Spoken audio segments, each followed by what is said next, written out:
Dua bocah perempuan yang biasa berjualan kue di kawasan alun-alun Tugu Kota Malang diamankan Satpol PP Kota Malang.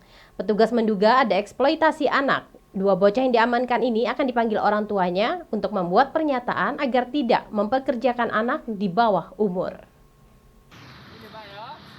Dua bocah perempuan yang biasa berjualan kue di sekitar kawasan alun-alun Tugu Kota Malang ini langsung diangkut petugas ke kantor Satpol PP Kota Malang.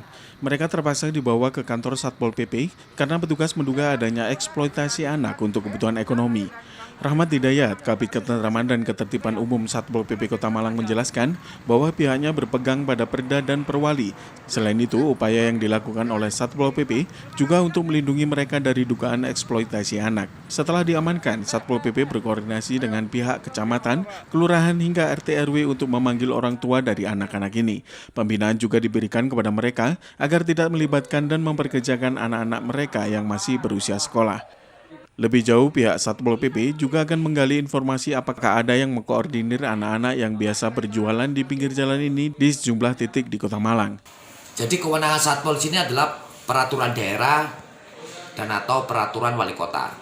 Karena terkait pelanggaran Undang-Undang 35 tahun 2014 tentang pelindungan anak, memang setiap pemerintah daerah, orang tua, wali semuanya itu harus melindungi anak dari eksploitasi anak maupun terkait dengan perbuatan untuk seksual. Nah, Satpol saat ini hanya terkait dengan pembinaan aja.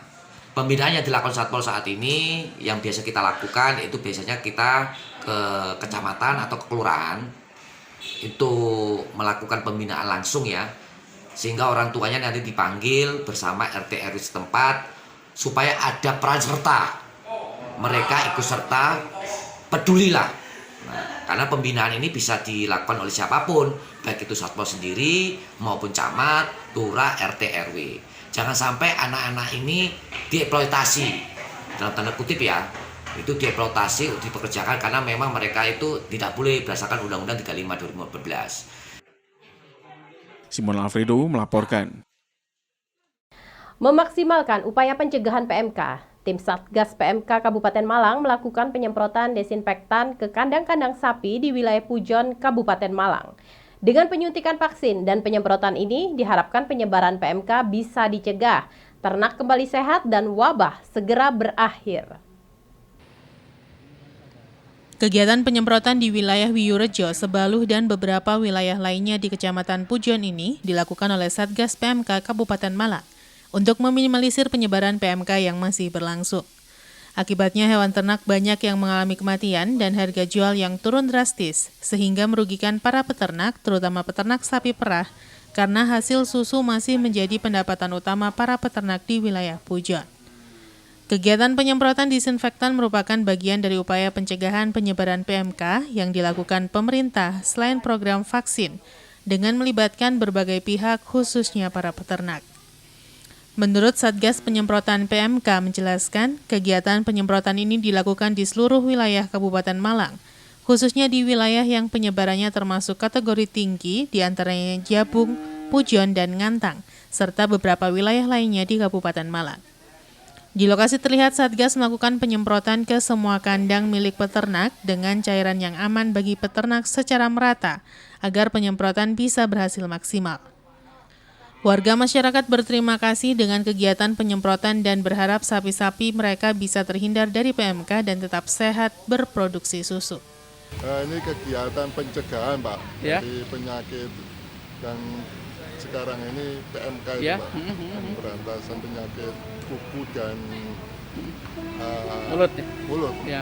Ya, di samping itu petani, peternak, Pak, sapi-sapinya sebagian sudah divaksin, dan juga itu merupakan pencegahan dan juga untuk penyemprotan karena PMK ini kemungkinan dari makanan dan juga dari kebersihan.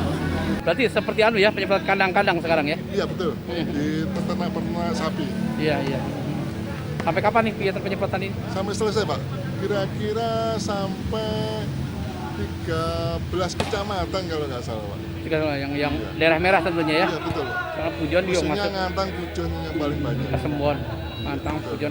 Berapa unit kendaraan yang dipergunakan saat ini? Ada 2, Pak. Ya. Semua dari Satpol. Satpol. Ya, juga dari Damkar juga membantu. Nah, oke. Pak, harapan kegiatan ini seperti apa harapannya, Pak? Dengan Harapan kegiatan kami ini? dengan vaksin dan penyemprotan ini bisa menuntaskan Ya. dari penyakit yang selama ini dan diderita sapi itu cepat selesai, Pak. Cepat selesai ya. Iya, Iwan Hikmawan melaporkan. Sementara itu menjelang Hari Raya Idul Adha 1443 Hijriah, penjualan hewan kurban mulai ramai, namun di tengah wabah penyakit mulut dan kuku.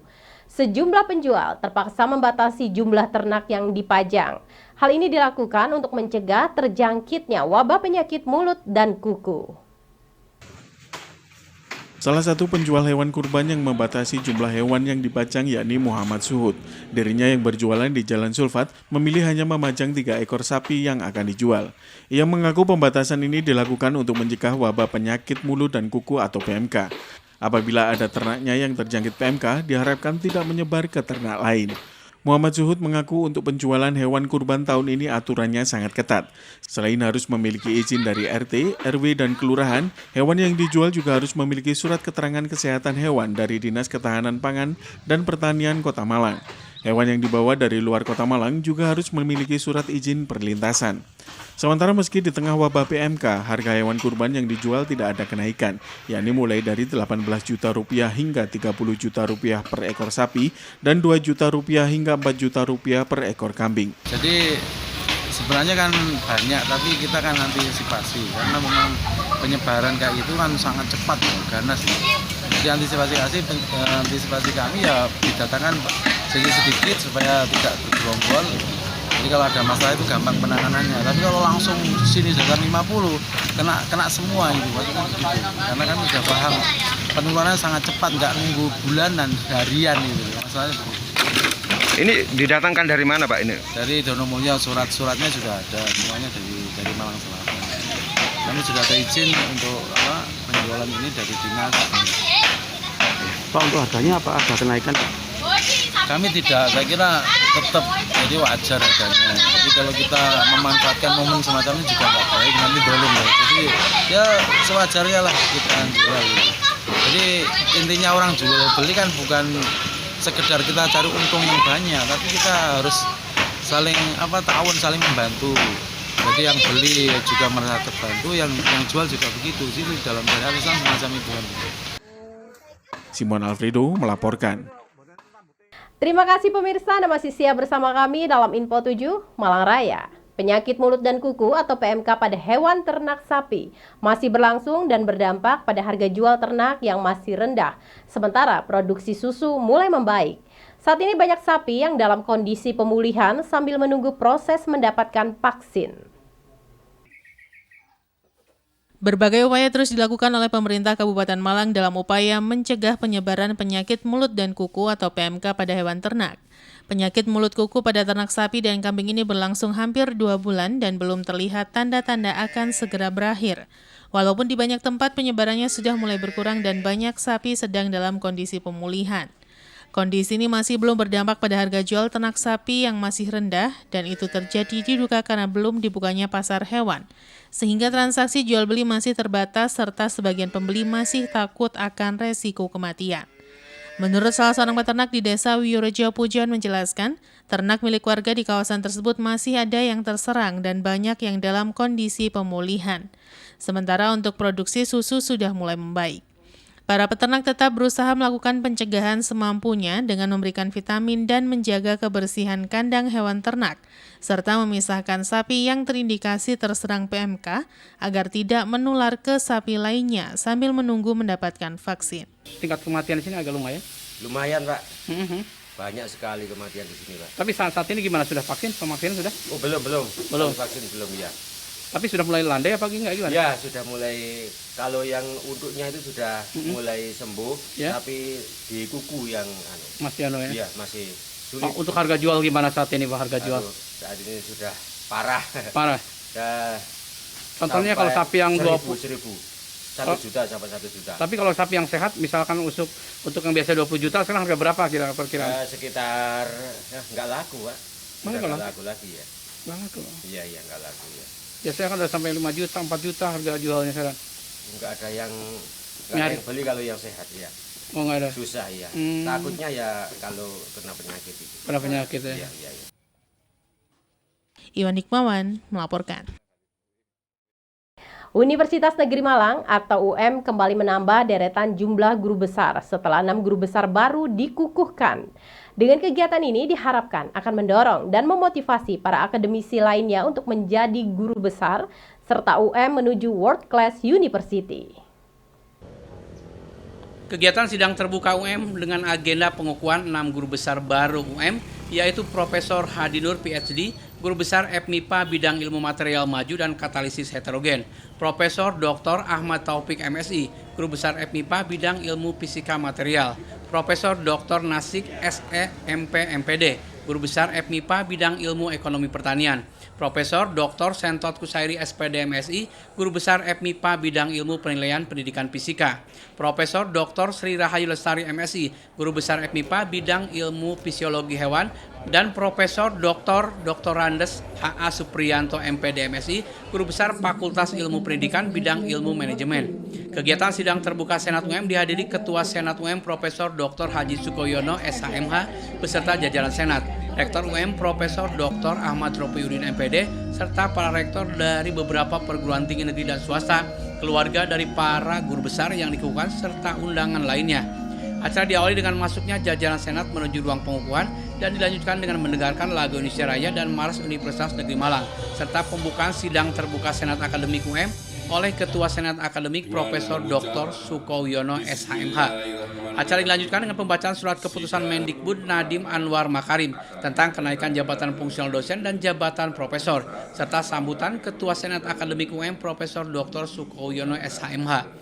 Dalam sambutannya mengucapkan selamat kepada guru besar yang dikukuhkan dan semoga pengukuhan ini menjadi motivasi kepada para akademisi lainnya untuk menjadi guru besar dan UM menjadi kampus rujukan untuk ilmu pengetahuan dan juga teknologi. Pada kesempatan tersebut juga disampaikan pidato pengukuhan jabatan guru besar oleh para guru besar yang akan dikukuhkan secara bergantian. Acara dilanjutkan dengan penyerahan naskah pidato jabatan guru besar oleh para guru besar kepada Ketua Komisi Guru Besar UM Profesor Dr. Ibrahim Bapadal dan Pengalungan Gordon. Dalam sambutannya, Rektor UM Profesor Dr. M. Rofiuddin MPD mengucapkan selamat kepada para guru besar yang dikukuhkan dan dengan bertambahnya jumlah guru besar diharapkan akan mempercepat internasionalisasi UM menuju World Class University serta UM menjadi unggul dan rujukan di Indonesia, Asia, serta dikenal di dunia. Acara diakhiri dengan penutupan sidang terbuka Senat dan pemberian ucapan selamat kepada para guru besar yang dikukuhkan oleh keluarga dan jajaran Senat. Pagi ini UM kembali mengukuhkan 6 orang guru besar. Jadi dengan pengukuhan pagi ini total guru besar di Universitas Negeri Malang di UM ini sekarang menjadi 101 orang. Nah, dengan penambahan guru besar tentu ini akan sangat membantu untuk UM bisa mewujudkan visi misinya, yakni menjadi unggul dan rujukan di Asia dan dikenal dunia. Kenapa ini perlu? Karena dengan bertambahnya guru besar itu artinya bahwa produktivitas karya ilmiah, pengabdian, penelitiannya itu akan bisa lebih banyak lagi. Terkait dengan UM yang sudah menjadi perguruan tinggi berbadan hukum, ini juga sangat-sangat penting bagi UM. Karena sebagai badan hukum UM ini dituntut untuk bisa go internasional atau kita sebut internasionalisasi. Oleh karena itu sekali lagi soal penambahan jumlah guru besar di UM memang sangat-sangat penting, sangat perlu untuk meningkatkan kinerja UM di masa yang akan datang. Happy Budiman melaporkan. Terima kasih pemirsa, Anda masih siap bersama kami dalam Info 7 Malang Raya. Menjaring sekaligus melakukan pembinaan atlet sepak bola sejak usia dini. DPRD Kota Malang menggelar turnamen usia 14 tahun. Pada turnamen sepak bola ini diikuti 24 SSB di Malang Raya. Turnamen sepak bola U14 Piala Ketua DPRD Kota Malang diikuti oleh 24 tim dari klub sekolah sepak bola atau SSB di Malang Raya. Pada turnamen tersebut berlangsung di lapangan luar Stadion Gajah Yana Malang. Setiap pertandingan menggunakan sistem gugur, di mana tim yang akan lolos ke final dan meraih juara akan mendapatkan hadiah berupa bola kaki. Ketua DPRD Kota Malang Imaderian Kartika mengatakan, turnamen sepak bola Piala Ketua DPRD Kota Malang U14 ini merupakan ajang penjaringan dan pembinaan atlet sejak usia dini. Pada turnamen ini, nantinya akan dipilih pemain-pemain terbaik dari 24 tim yang mengikuti turnamen tersebut, untuk kemudian dipertandingkan pada laga trofeo antara Arema FC Junior dan Bayangkara FC Junior. Ketua DPRD Kota Malang juga berharap dengan kompetisi ini nantinya melahirkan pemain-pemain sepak bola profesional yang mampu membawa prestasi sepak bola tanah air. Intinya kita ingin ada pembinaan sepak bola usia dini di Kota Malang, makanya kami menyasar U14, kemudian ada 24 klub yang ikut hari Jumat sampai hari Minggu besok, terus kemudian dilanjut ada trofeo pemain terbaik dari 24 klub ini akan bertanding dengan Bayangkara FC Junior dan Arema FC Junior. Diharapkan dengan ini mereka akan lebih semarak lagi, semangat untuk berlatih dan pembinaan klub. Pertama kita mengharapkan lahirnya pemain-pemain muda berbakat. Simon Alfredo melaporkan. Dan berikut laporan perakiran cuaca yang telah kami dapatkan dari Badan Meteorologi dan Geofisika Stasiun Klimatologi Karangploso Malang.